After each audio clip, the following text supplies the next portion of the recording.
सुरुवातीला पावसासंदर्भातली बातमी जाणून घेऊया। ठाण्यामध्ये सकाळपासूनच पावसाचा जोर चांगलाच वाढलेला आहे आणि सखल भागांमध्ये आता पाणी साचण्याची शक्यता त्यामुळे निर्माण झालेली आहे। आज सकाळपासून जोरदार पाऊस ठाण्यात पडतोय आणि मध्य रेल्वेची वाहतूक सुद्धा यामुळे विस्कळीत झालेली आहे। मध्य रेल्वेच्या वाहतुकीवर परिणाम झालेला आहे। ही वाहतूक 10 ते 15 मिनिटं उशिरानं होतीये। तर आपण पाहतोय मुसळधार पाऊस आता पुन्हा एकदा बरसायला सुरुवात झालेली आहे आणि या संदर्भात आढावा घेतलेला आहे आमचे ठाण्याचे प्रतिनिधी कुणाल भुईटे यांनी।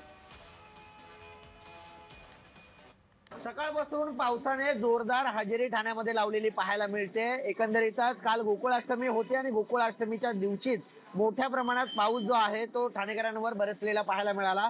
मात्र रात्री थोडीशी उसंत घेतलेल्या पावसाने पुन्हा एकदा जोर लावलेला पाहायला मिळतोय। ठाण्यामध्ये सध्या मुसळधार पाऊस सुरू आहे, ढगाळ वातावरण आहे आणि आता दुपार झालेली असताना देखील काळोख जो आहे तो ठाण्यामध्ये झालेला पाहायला मिळतोय। जोरदार पाऊस आहे, पण आज सुट्टीचा दिवस असल्या कारणाने वाहतूक कोंडीवर कोणताही परिणाम झालेला पाहायला मिळत नाहीये। त्यामुळे हा जर पाऊस असाच सुरू राहिला तर सखल भागांमध्ये मात्र पाणी साचण्याची दाट शक्यता आहे। त्यामुळे ठाण्यामध्ये सध्या तरी जोरदार पाऊस पडत असल्याचं चित्र पाहायला मिळत आहे। कुणाल भोईटे, जय महाराष्ट्र न्यूज, ठाणे।